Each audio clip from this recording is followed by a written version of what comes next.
Testing, there we go. Look at that. Thank you for your patience. Your faith in waiting for me is greatly appreciated. Will, I'm sure, be repaid in spades.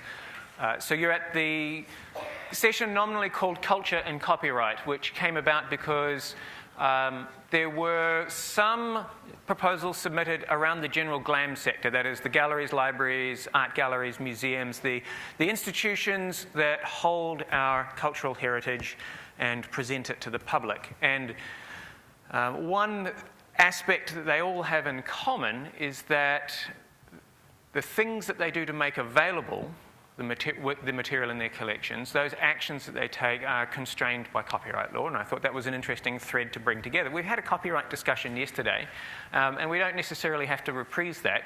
I'm happy to turn the floor over to everyone for a free-flowing conversation around the general topic of culture and heritage and the internet, and the opportunities that are currently here. So if I look around the room, for example, the person that I recognise immediately is Andy Neal from Digital New Zealand.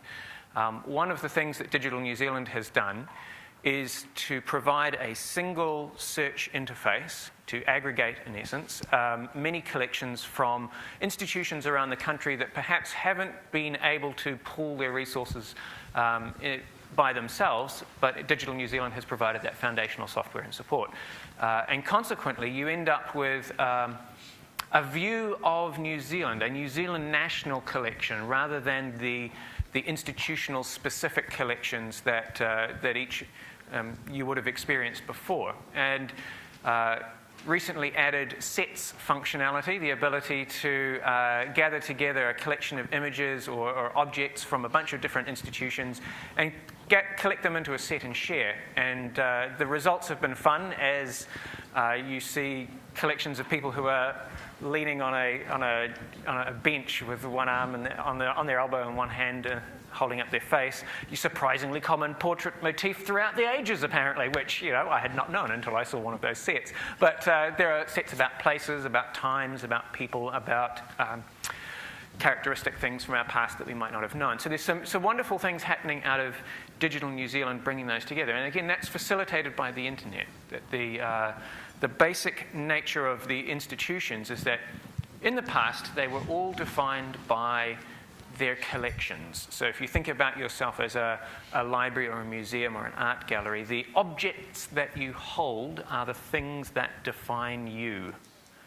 And so you would protect the objects. Often there was a heritage-style preservation, keep the hoi polloi out. We've got to have these things preserved for future generations, which meant that it wasn't open to the vast majority of New Zealanders to access and enjoy and experience these artefacts of national identity or regional identity. Now with the internet and digitization, we can change that. It's a non-destructive way to experience an object many times from the comfort of your own home, for many people to do it all at once. Fantastic opportunities opened up by the internet. So I'm happy to turn it over to you to share your stories of successes, your challenges that you experience. Quick show of hands. Who here, though, is in the GLAM sector, the galleries, libraries, archives, museums? That's awesome. You're on the pointy providing end. I look forward to hearing some of your stories. And those of you who are in the next phase out, for example, I see Richard from Radio New Zealand here, who is the technical genius that made possible the fantastic archive of shows that Radio New Zealand have. And that is a part of our national heritage, a part of our culture snapshot in time. I hope that we can hear some of the challenges that maybe are faced either by consumers or by Richard producing that. Gentlemen in the back, kick it off. Make it good. Tēnā tātou anō. My name's Mark Taratua. I'm from Systems Manager at Te Wānanga o Raikoa. So I'm not a librarian, I'm a Systems Manager. I'm just going to read a little thing that I was asked to create a document in regards to the use of Facebook on our local area network. In part, I made a reference to, within that document, I made a reference to one of our kaumatua, Whatarangi Winiata, who produced a little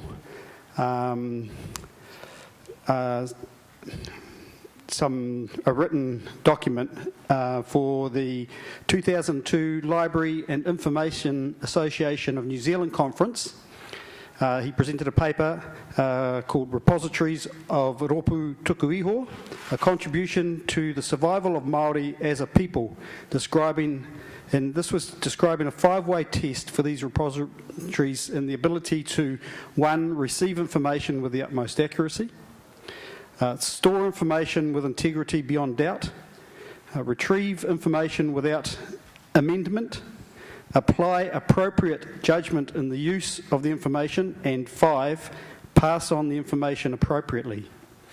I also went on to write, it is almost certain Matua Whatarangi was referring to the ability of our tupuna to maintain information through oral traditions with full integrity.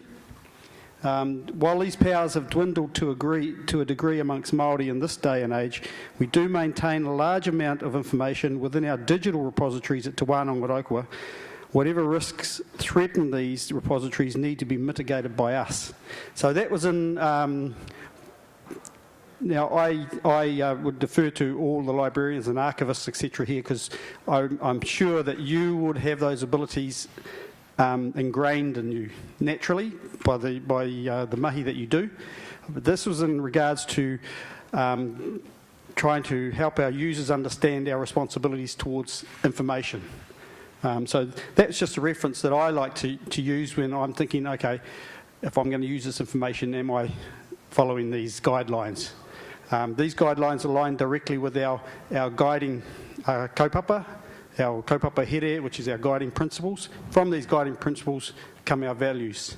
So if I can measure, that's my measurement for when I deal with our information. So that's just a contribution from Te Wānanga in that regard. Thank you. That's excellent. That really highlights a thing that I had not realised when I first began to get involved with libraries in New Zealand. So I came from a geek background, largely cultureless, online culture kind of background. And one of the things there with open source software and the Creative Commons movement is this emphasis on sharing, that openness, transparency, and sharing has primacy, is the most important thing. And realising that in New Zealand's Indigenous history there is a strong separate value on keeping information private. And information has power, particularly when it's related to the living and to the dead, the two family members. And so there's the question there of how to reconcile those two streams, where librarians from the Western tradition have always emphasised freedom of access to information. They've seen themselves as providing that as a democratic backstop. There's a long history of openness and access, and bubbling up now, finally being heard, is the emphasis on Mataranga Maori, on Maori knowledge and the appropriate controls to have around that. And so I know, for example, National Library, now part of the Department of Internal Affairs, have been working on agreements with iwi around appropriate use and access of information, of ensuring that the iwi have access to the information that the Crown has about them and can verify and validate and take the appropriate steps in that respect, always with that tension, not overt and not damaging, but still the underlying values that have to be respected from both systems. And that was an interesting tension that I hadn't realised existed, and it's been fascinating watching it play out. I'm keen to hear from people who are in the industry how that is working for them. Any other issues of stress or opportunities that you see for the internet to change what you do, glad to hear those too. So.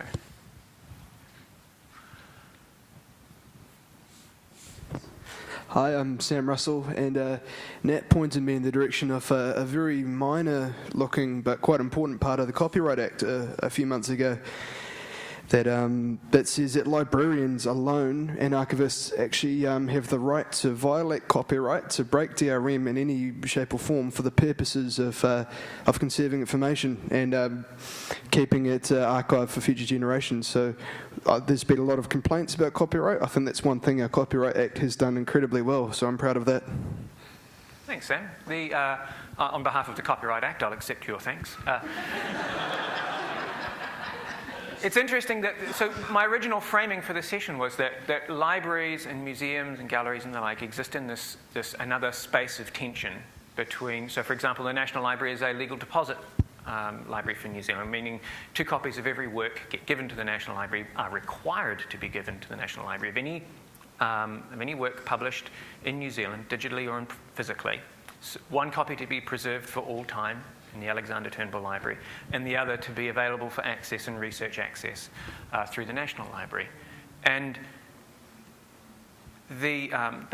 so this is a coercion of publishers to provide the material, not always welcomed, and then they are providing access to books that the person who is reading them has not bought. Again, a questionable act. New Zealand also has, for public lending libraries, a authors' payment scheme where there's a certain amount of money set aside by the government to be divvied up among New Zealand authors based on how often their books are borrowed from public libraries. So there's attempts to work around the curious nature of the way libraries work with copyright. That exemption, so if you're going to collect a digital work and it is protected by digital rights management, we've already seen examples of digital rights management lockups where the keys no longer work, or the central net authority that is supposed to say, yes, you've paid for it here. You can decode it, here's the key. That one has gone away. In order to be able to continue to provide access to the work for historians to study, librarians and archivists must be able to smash those locks and go beyond to the book inside. And so that's the rationale for that part of it. Is there anyone here who does that or has had opportunity to do that? Has a juicy story? So, Well, I had one of my CDs taken from, like, they emailed me, like, hey, you can get this stuff. Oh, cool. So you've published, you recorded a CD? Yeah, but just completely on my own steam. So it was kind of weird how they got wind of it. But yeah, they asked for 2 of them. And I think it was actually kind of cool. I think they bought one and then asked me to just send them another one for free. So it was actually pretty cool.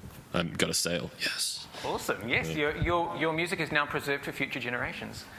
I just wanted to add to that. We distribute digital music, and we also sell physical CDs as well. And the National Library have found out who we are, and they ask us for a lot of our stuff. In fact, they buy quite a lot of us as well.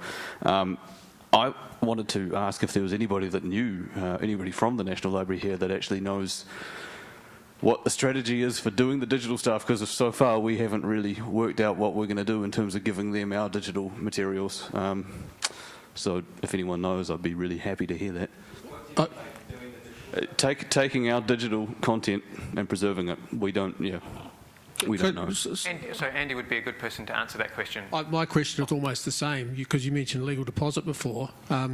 Can I actually submit my 2 copies as ebooks to the National Library, or do I actually have to give them as a printed You version? can submit as ebooks. I'm not sure at the moment about the difference between ebooks and print books when it's the same item, but they have different ISBNs, so I assume you have to submit one of each. So yes, you can deposit electronic copies to the National Library. There's some web services around that. Instead of, because there are some materials that are only produced electronically as well. So yes. So your question was about is it about the preservation of those materials?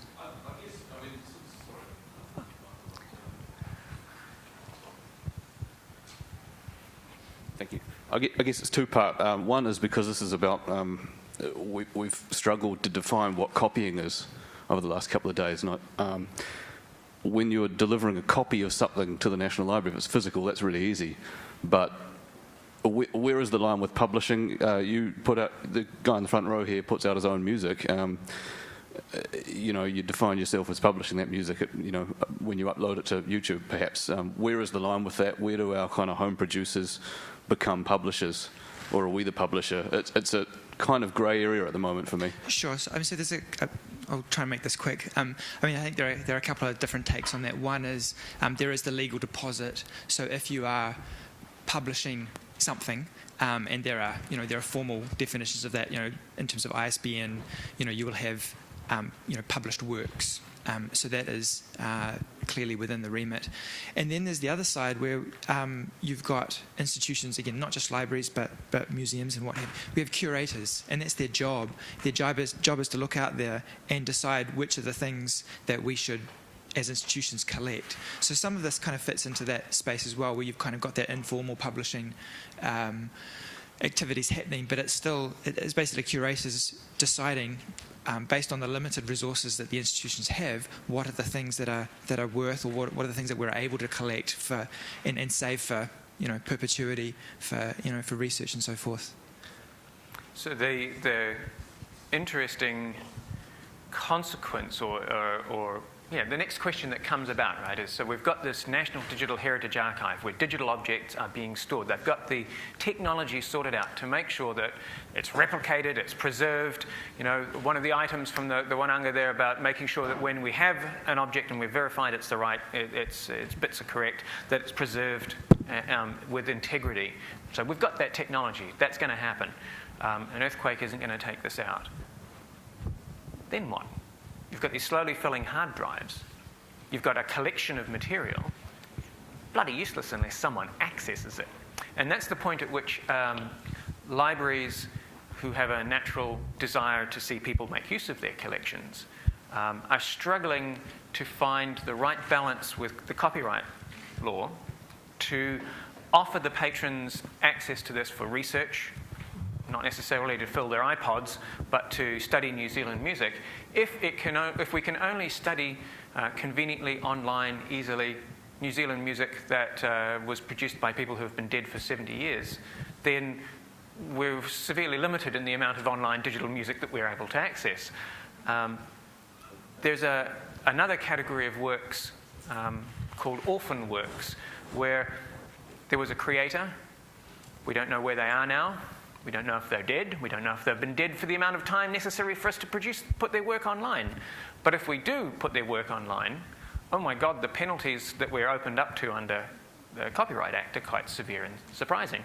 So there's a bit of a chilling effect on digitisation of these orphan works by that aspect of copyright law. So those are some of the interesting tensions that I had in mind when I put the session together. I'm keen to hear when you submit your work and it's being preserved for posterity, do you have any expectations on how it is to be used or would be used or could be used? Sorry,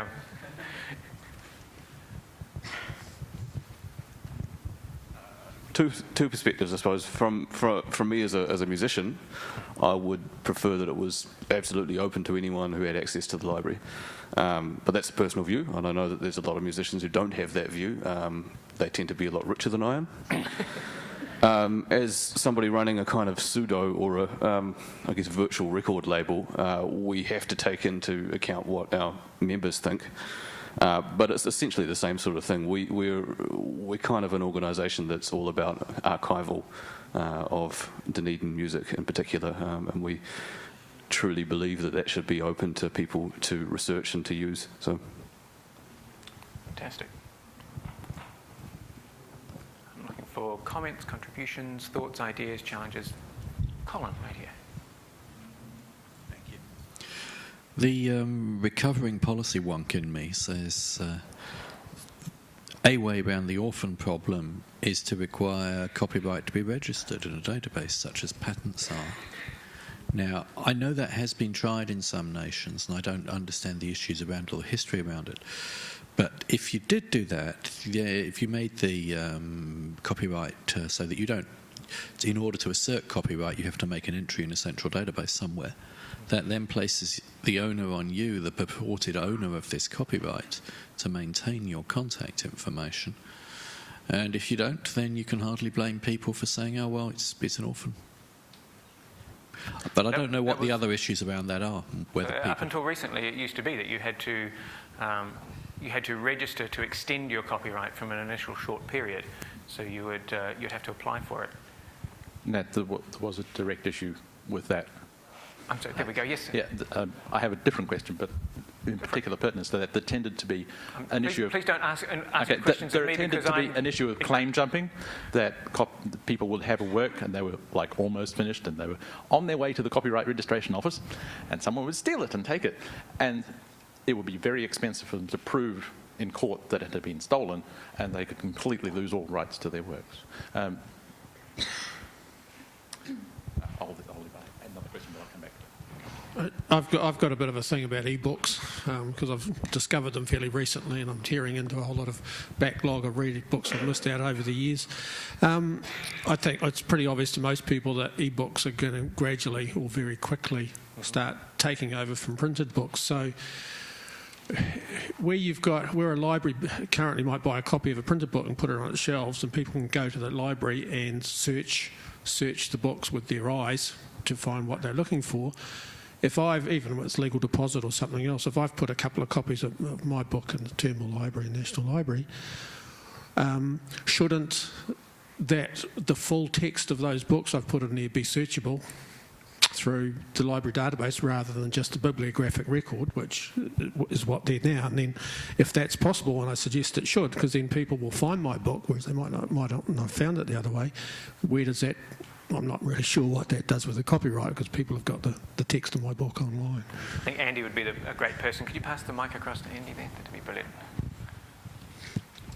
Yeah, just very quickly, the rules around legal deposit, I mean, there are some few differences, but the gist of it is that only three copies can be viewed at the same time. Okay, so that translates, I mean, this is kind of historical, but this translates to the digital era as well. So what it means is that, yes, someone, particularly a researcher, can come in and look at a copy of that. In fact, three researchers can come in and look at a copy of an ebook, or they would be able to in terms of how the systems are evolving, but no more than that at any one time. So it's not like you put it into a system and suddenly everyone can get access to it at the same time. So there are some kind of controls that are envisaged in terms of baking that in. And I should point out that the whole... Those who are kind of familiar with the nature of the ebook industry at the moment know that the systems through the whole chain from authorship to publishing through to purchasing them on bookstores through to libraries, it's all kind of up for grabs right now. There are a multitude of systems. They don't work together. We're in the very early stages of that industry. So, yeah. Are there people from public libraries here who could talk to the current state of ebook lending, which I think is an interesting angle to this? There's someone over here. Was that a wave? No? I'll just hand the microphone over, but I'll just extend that to say there's the issue of DRMs with ebooks. If we've not got printed copies and the National Library's got their copies with DRMs in, how do they safeguard how do they make that content available in 10 years' time when Kindle's no longer around? That was the point earlier, that the librarians and archivists have the ability under the Copyright Act to violate those digital rights management protections. To remove. Yeah, I guess if it's legal, it's not violating them. To be honest, I'm not sure of the exact practices, but we're entitled to. Now, there's a gap between the legal rights to it and the ability. Can you use the word ability? I think that's quite important, because there isn't intrinsically an ability. There's merely a legal right. Legally allowed to do is not the same as knowing that. This is true. As you were. Oh, yeah, sure. I can only speak for what I know about ebooks in libraries because, like the rest of the world, various libraries have got various ways of dealing with this. And from my perspective as a librarian, it's a nightmare. They're expensive. There are many barriers for libraries are lending out ebooks. The publishers or providers seem to think that we could deal with them in exactly the same way as we deal with the physical book, one copy, one reader. When actually, as we know, if it's a digital thing, it should be able to be multi-readers simultaneously.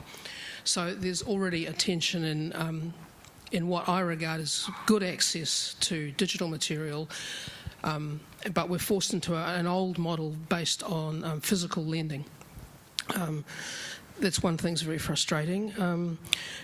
Publishers are really worried about ebooks in libraries diminishing their income, and that's why there's a lot of clampdown on libraries at the moment. Our biggest supplier that we use is an overseas organisation that comes from the States. So besides being in New Zealand, we have the problem of dealing with what's happening in the States as well, and they're as just chaotic situation as we are. There are local variants as well, but I have no experience of them yet. I'm really looking forward to, but I don't at the moment. Interestingly, just as an aside, our library system has a selection of ebooks, and I'm quite amazed that people are prepared to queue up and wait to read these things. I would have thought that in a digital give it to me now time, that if you couldn't get the thing downloaded onto your reader right now, you weren't interested in waiting for it. The other big drama is that we get a lot of people got Kindles for Christmas, and none of our books will download to Kindles. If you want to use a Kindle, you have to buy it from Amazon, which is fair enough too, because they're really cheap. And that's a valid option, I believe, for people. They can choose whether they want to download to their PC and read off their PC, or buy another e-reader, or buy stuff from Amazon. No problem at all. It's in the middle of a huge grabby mess, and we just wait to see how it pans out. But that's my opinion. I'm sure there are others in the room. William, can you get the microphone? Oh, I've got a microphone here. I'm not from the public libraries, but a couple of comments around ebooks and New Zealand in general. The New Zealand publishers have been very nervous about making their books available. I've been involved in a sideways way with the Great New Zealand Ebook project from Copyright Licensing Limited and Creative New Zealand to provide money for New Zealand publishers to digitise their back catalogue and some of their newer material. Although that's led to a few hiccups, and the organisation that was set up to deliver that, Digital Publishing New Zealand, is going out of the picture, but they'll still be available for the publishers. The material is just about being digitised and will be available through a range of outlets for people to purchase. But from a library context, probably not so much. It's possible that it'll still go ahead and there'll be a vendor to make those books available to New Zealand. But I think one of the key things is that New Zealand content, a lot more of it will be available for people to read and the ebooks platform. So that was the first comment. If I could just make another one around New Zealand books in general, I think that there's a real opportunity for us to carry on digitising our material that is out of copyright. There's a couple of projects in New Zealand, the New Zealand Electronic Text Centre and the Early New Zealand Books Project to digitise out of copyright New Zealand books, and they've covered a few hundred of those. I know the National Library talked with Google several years ago about whether they'd come down to this part of the world and do what they did for the rest of the world and digitise the corpus of New Zealand publications. But I don't think we had enough material to make it worth their while. But what it does do is give us the opportunity to think about doing that ourselves. Thank you. Yeah, Just before you go, can I have a quick show of hands for everybody who has read a book on their computer? Okay, brilliant. Put your hands down. Can I have a show of hands who's read a book on their phone? Oh, great. Dedicated. Who has read a book on an e-reader? Okay, your iPad counts. Yep, okay. And who owns an e-reader rather than has borrowed one? Yeah. Now, keep your hand up. Keep your hand up. That's include your iPad? Including your iPad, I guess, yes. Keep your hand up if you've read a New Zealand book. Fantastic. I'm glad there are some people who have actually read New Zealand books. Where did you get them from? I'm curious to know. Let's come back to that question, though. We have a comment. Yeah, I'm from the New Zealand Society of Authors. Yes. The issue with the digital lending is quite significant for us. The public lending right in New Zealand is actually based on holdings, not lendings. And so that creates a bit of a problem with digital, particularly if we have one digital book for multiple lendings. The other problem we have is that public lending right at the moment doesn't acknowledge digital at all. So the authors will not be compensated in any way for the digital lending of their books. And this is something that we've been trying to work on, to lobby with the ministers. We've spoken to them to try and get this included. At the moment, it's a stalemate. It's not going anywhere. The two providers that we're aware of in New Zealand, we do have issues with. We support Wheelers a little more than we do the Overdrive, largely because the majority of the money that the libraries fork out goes to this infrastructure that is set up for those organisations. You'll also find that the big 6 publishers don't support digital lending. I think it's been in the last month that only one of them has actually said that they will digitally acknowledge for the digital lending for books. It is an area that's a hot debate at the moment, very, very hot. But so, as someone said earlier, the whole publishing sector is entirely up for grabs at the moment.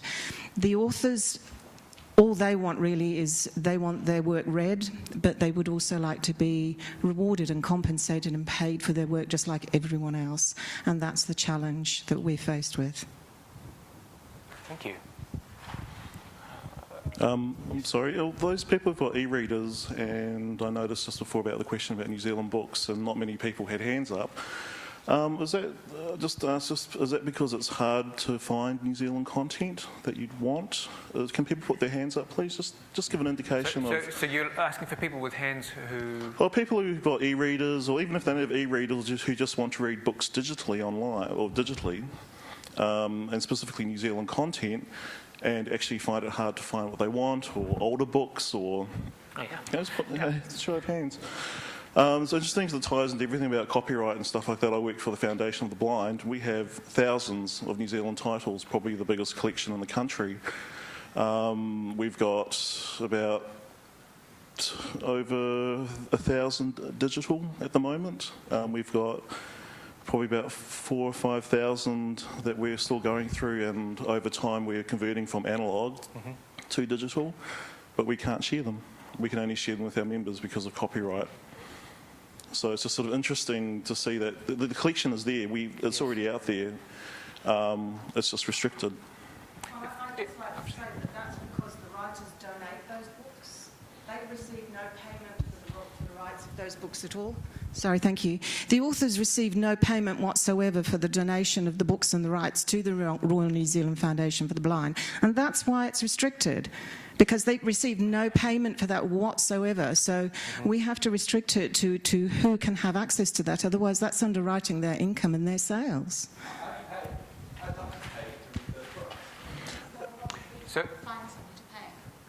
And we're restricted to, I think there have been some discussions in the past with publishers to look at sharing, putting our content that we've already got out there, but it's sort of tied down, bogged down, and people want the content. I acknowledge that authors have supplied the books for free. On the other hand, we have that exemption in copyright to be able to do that anyway. So you had that exemption in the copyright? 69, section 69 A or B. But for blind users? Print disabled. So there could be. And I suppose if you have an e-reader, you're print disabled. That one of the problems with talking, I'm assuming that you're running into talking to publishers, is that publishers carve out the rights to the books regionally. Often it is difficult to work with them to track down the rights to do anything. But it sounds also like there is an inertia? A tough relationship to get through there, where I'm I can totally see the point of view of the authors who are, if you give this away to everybody to read online. I like the idea of working with the publishers saying, we already did the digitisation. This 100 New Zealand ebook thing shouldn't be so hard. We already have all the text. We can make this easier for you. It seems strange that conversation hasn't happened. I just wanted to raise that, that's all. Thanks. Thanks. There was a question asked why people are prepared to wait to get their... Could you show me? With you. I'm over here. I'm very short. Stand up for the camera, please. It won't make much difference in that. So the question was asked why people are prepared to wait for an ebook to come to them in that queue. And I'd like to say from my perspective that I'm prepared to wait for the very reasons we've just discussed. It's often very difficult to find a legitimate source of the books that you can get your hands on. Also, the format of ebooks is truly, truly evil. Before I was married, I used to have stacks of books around the house that I'd be, reading and getting through and then putting down. But my wife's a clean freak, so I don't have that anymore. So now I've got, almost 100 books sitting on my e-reader, and I can read them whenever. So my kids have been subjected to that as well. So instead of playing Minecraft or whatever on the tablet in the car, they'll be reading Cat in the Hat or The Hobbit or something along those lines. And there's that huge amount of resource through the Gutenberg project. So you've got all the old classics that you can expose your kids to. And I've found that because I always have my tablet with me, I've always got reading material that I can share with my kids and also read myself. And the services like Goodreads and people that you follow there, it keeps stacking up. I'm never going to catch up. I'd just like to point out that you can't read those ebooks forever. That's the problem. The publishing industry hasn't got its model right because ebooks are still priced reasonably expensive. They're not as expensive as hardback, but you're paying good money for them. But you're not actually, when I buy a hard copy book, I'm putting it on my bookcase when I'm finished reading it, and then 10 years later I'm probably picking it off and picking it back up and rereading it again. But I'm not expecting to be able to do that with an ebook I've purchased that's got DRM on it, because the one thing I know is I won't have the same e-reader or book format reading technology on my iPad or whatever in 10 years' time. The world will have changed. So until the publishers get a model where when you buy a book it's yours and you can still read it any time you like, then they're denying themselves a big market. I just wanted to address that concern that I hear from the woman who spoke earlier about authors wanting to be paid for people reading their books, and this fear of digital copies proliferating and effectively creating a kind of free access to material.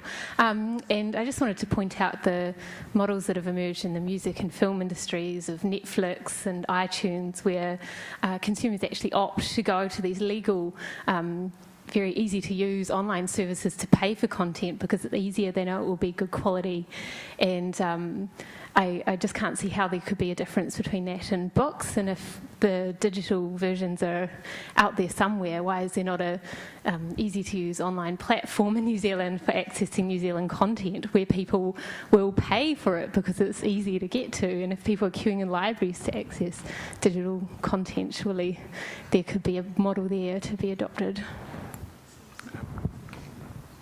I just want to raise the thing about books being part of our culture, and how that obviously crosses over with copyright. The books that I was read as a child, my mother gave those to me, and I read those to my children, and I imagine that they will then inherit those and read those for their children. It's become part of our family culture, and I'm just concerned about the ebook thing. Is that in fact the culture, is being controlled, if you like. It can't be passed on as easily, and those sorts of issues. Nice point. It becomes more fragile, particularly when it's in a time-bound format like DRM. Just a quick comment. I think that the impasse with the publishers and libraries around ebooks has to work out. I mean, the commerce and the platform for New Zealand content online will happen. The commerce happens, it'll be there, people want to buy the things, but it's the libraries, I think, that are the key. If the libraries don't sort out ebooks with publishers, then really libraries will cease to exist. They'll become dusty old archives of print books that are 100 years old. We have libraries.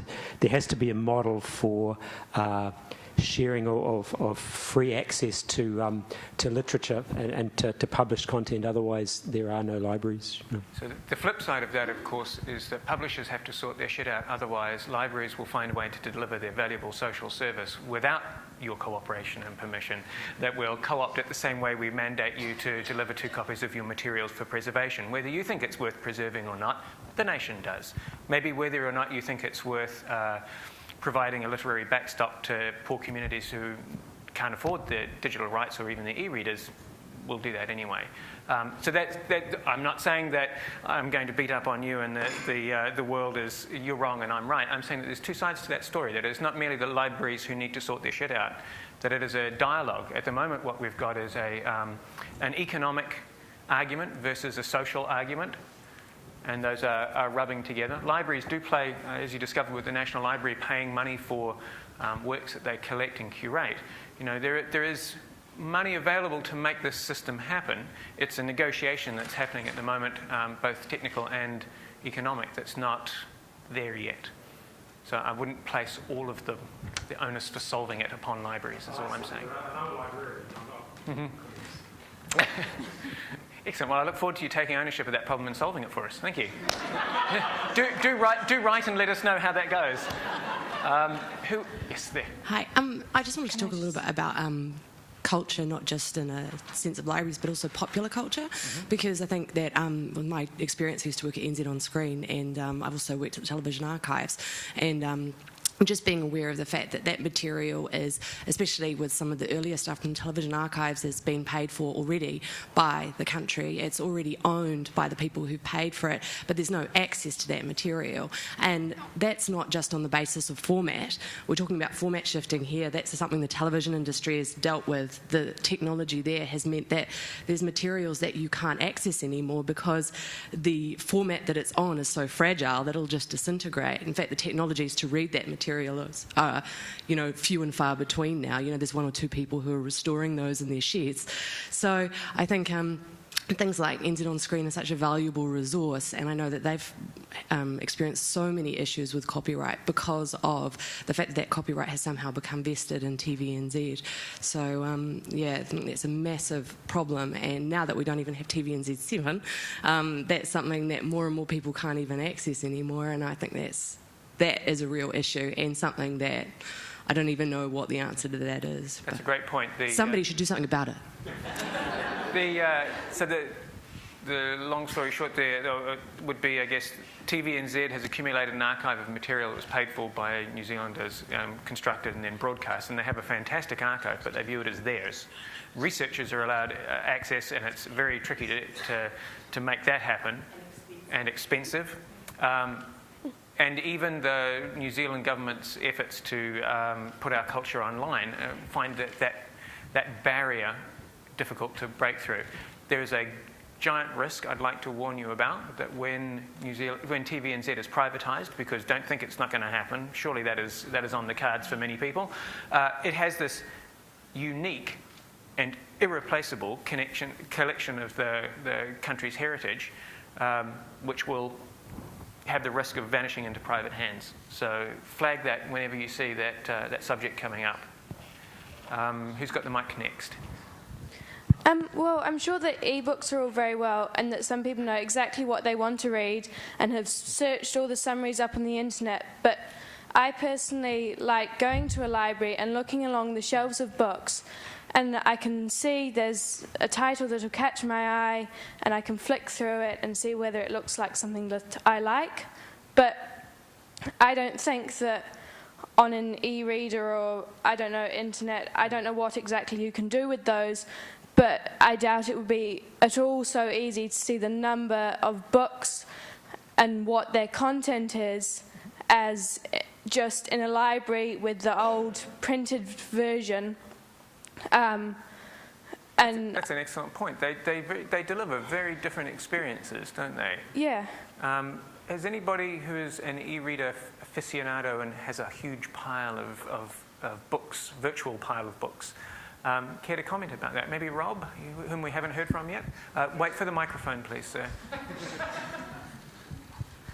My first answer would be that there's a large social component. You hear recommendations from your friends, from your family, and so on, and you do those through the social channels on the internet you're already using. But my second answer is I'd rely on a library for that. Libraries have expertise about books. If you want to talk to people who understand how books are related to culture or how books are related to each other, you can get that from a library. That's the cultural purpose of the library rather than the commercial purpose.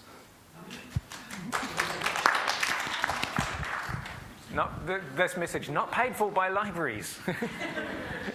Yeah, I just wanted to add my voice to that about the role within all of these services of curation. I think that's something I think libraries have already always done it. But perhaps it's something which is missed from time to time in terms of the public knowing that that's a space that they can get curation from. And perhaps as we switch more and more to ebooks, it's something that libraries, museums, archives, etc. need to be more forward about promoting the role that they can play in curation and introducing people to new texts, new ideas, etc. Well, I'm sorry, I must have cut you off. Well, I don't think that somebody can know exactly what I want to read, and so I think that it's more up to, yes, you can get plenty of recommendations, but you often want to go and just have a look at that book and have a flick through it. You might be able to do that on the e-readers, I don't know, but I think sometimes you have to pay for them. So I think that actually just looking along shelves of books and thinking, that looks a good book for me, what you like reading is very personal, and also with all the ebooks it would probably shut down a lot of physical libraries, which they're quite valuable community resources. So yeah, I agree. Thank you. I found with my ebook collection, I can't speak for everyone obviously, browsing and deciding what to buy is a very different experience online than from a physical bookstore. So I guess in shopping you would refer to that as the act of discovery, of figuring out what's out there and what interests you in making that decision purchase. There's a big difference in the experience of books, though, when they are already on your device versus when you have to wait for a preview or any loading to happen over the internet. There is if you have a preloaded device with 1,000 books and you browse through the books, it's really easy to read the first page and decide you don't like it. It's really easy to stop back out and skim through the list of books. And it's certainly not the same as flicking through the bookshelves and getting the smell and the look and the colour. It's a different experience. And I think as we move into that digital age, you are looking at trade-offs. I come back to your comment about the point of books, price of ebooks, not being particularly low. They're still quite high.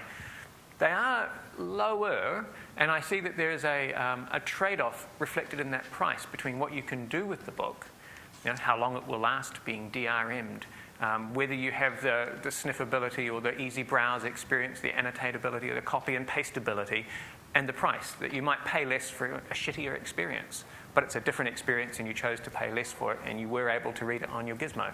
So it's not a clear-cut black and white, I want to have it all and I want it now. I'm sorry, go for it. Kia ora tātou, ko Penny Walsh Aho, and I work in a regional public library in Gisborne, a population 40,000, of which about 30,000 live in the city. And I'd like to support what Olivia here has said as well. Yes, it's a great experience. Now, we're in the middle of reducing our physical book stock by a third to create more common space. I know it's a scary thing.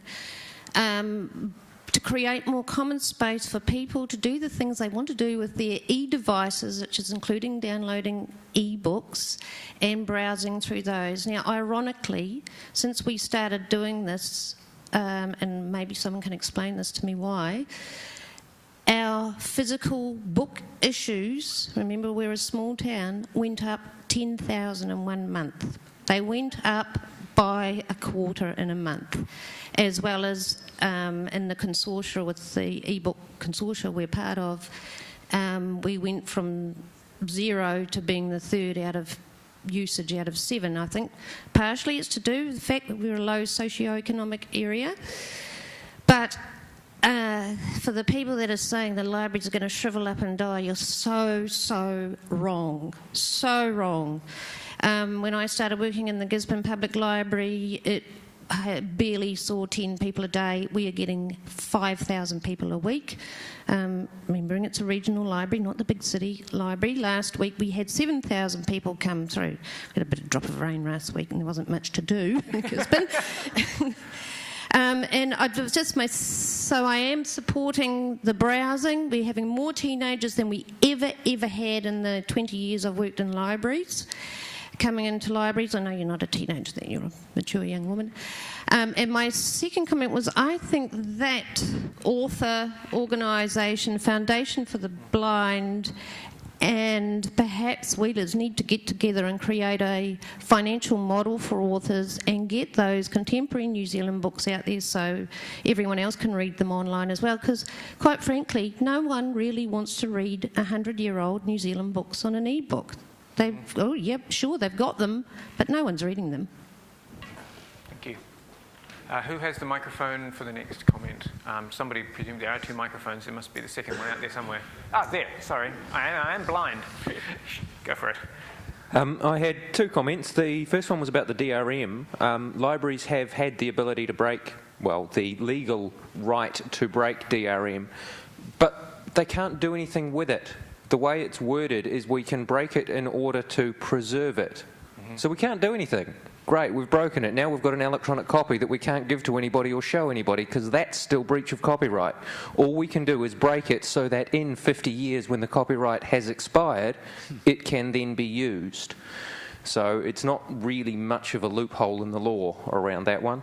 And the other thing I just wanted to say is about ebooks. The discussion of ebooks killing libraries has been going on for 5 or 10 years, and in a lot of places the libraries are getting stronger rather than weaker, so it hasn't put us down yet. There are a lot of people that prefer a physical book to an electronic book. The technology is getting better, and I'm sure it will change, but it's not going to be in the next 5 years or 10 years. It's going to be in the next 50 to 100 before the physical books look at taking a significant dip. I use an e-reader a lot. I've got several thousand titles. I've also got a library at home, which is the despair of my wife. It takes up a full room and it's got over 3,000 physical books in it, and I'm not getting rid of one or the other. Thank you. Yeah, I can't help thinking that a little while ago there were all these discussions about how these car things, they just weren't going to take off. I mean, you can't go past the smell of real horse shit out of the back of the thing you used to get around in. I mean, it's just such a better experience, right? I mean, how can we replace that? And I'm sorry, I think you're all on La La Land if you think that books aren't going away quite soon. Because the rest of it sounds like special pleading to me. Oh, they smell nice. Well, gee, so they do. So does a new car. So do lots of things smell nice. And I say this as someone who also has a room full of books. Lots and lots of books. I can barely find anything in it. And a lot of electronic books, which the computer is better at indexing than I am, thank God. But that's not to say I think libraries are going away. Libraries fulfil a hugely valuable function, which we've been discussing. And I'm interested to hear the lady from Gisborne talking about exactly what's going on there. That sounds really interesting. I've seen similar things in other libraries. Manukau Public Libraries, back when there was a Manukau Public Library, went through something a bit like this as well, I think, a few years ago. But e-books are taking off so fast in terms of numbers that I think that we are fooling ourselves if we think that paper books are going to be more than a curiosity in a few years' time. Interesting opinion. Thank you. Oh, and the rest of it, the business, I'll just add in one minor point. The bit about, sorry, Olivia, about finding things and about getting recommendations, that's all going to get crowdsourced on the internet pretty damn fast, I suspect. Great. Let's hear from people who we haven't heard from before. Who's got the microphone at the moment? Oh, sorry. Microphone, sorry, but you have heard from me, sorry. Just a couple of points I just wanted to say that overseas statistics coming out recently are showing that the e-book sales are not impacting on the print book sales as much as was expected. And so there is a lot of information to suggest that the print book business is going to continue, but people will buy the print books online. That's actually changing significantly. 80% of people buy print books online. They're not buying them from the bricks and mortar shops. And the other thing I would just like to have a bit of a go here, because we are concerned at the moment about the future of libraries, largely because of the Local Government Act reform that's proposed at the moment. What the government government is proposing is removing from local government the obligation to consider the cultural and social well-being, and we think that has potential to impact on libraries in the long term. It's currently open for submissions, so I'd encourage everybody to have your say on that one. Good point, thank you. I think I've got the other mic. Hang on, sorry, there's a question right here, yes. Yeah, it's not a question, it's a comment on books giving way to the electronic books. I don't think it's happening soon because of the very big difference in experience. I mean, I own an e-reader, I use it a load of the time, and I don't just use it for books, I put my board papers on it, all sorts of things. I don't take it in the bath when I'm having to lie down with a glass of red wine and of an evening, you know, it's just a different experience. And I can solve that for you, by the way. Plastic bags. It's not the same. Not the same at all.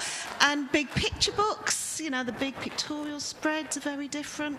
I think there's just so many different experiences.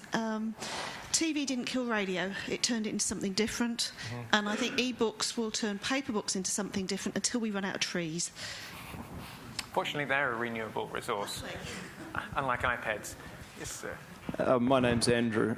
It's easy to go to absolutes when you're thinking about new options, and as we've seen any number of times, and the best analogue is with music and with movies, the absolutes don't hold. This will be an and conversation. There'll be electronic books and there will be physical books. It's just the demand between the two will shift. Just like we still have record stores, but what we'd all notice, I'm sure, is that there's a hell of a lot less record stores and movie store outlets than there was perhaps 10 years ago. I think that's a question that will start to bite perhaps somewhere, is if demand shifts in that manner, well, what is the role of the local library, and do we need as many of them as there used to be? If there's not the demand there, if it is being met by ebooks, then simply how do our communities respond to that change in demand patterns and potentially scale down their efforts as the demand is no longer there? And that's going to be a challenging conversation to meet if we see the same trend as has emerged with other mediums. I mean, ultimately, I believe that through the likes of Kindle, I can lend a book to my friend myself, and if that's the case, well, really, do I need a library at all? I just want to put those things up there. I'd love to head off the angry bays of the librarians by pointing out that books are a red herring. If you think of a library as a place where books are, that's an artifact of how information was kept in the past, and the nature of a library will change, but the essential function of the library, which is to be the backstop, the democratic backstop for access to information, will continue. I know that when we think of libraries, often we middle-class folk may think of the middle-class people borrowing middle-class books from libraries, and yes, that's a consequence of having something that's public, is that you serve all of the public, including those who perhaps could buy some of the books that they borrow. However, the invisible to us side of the library is the large, hungry demand from people who otherwise would not be able to get access to the magazines, the internet, and the books that are available in those public libraries. I urge you strongly to spend an afternoon working from your local public library. It probably has Wi-Fi. Work from your local public library and check out the people who are in there using it, because it is a valuable, eye-opening, passionate experience. These are people who could not get it any other way.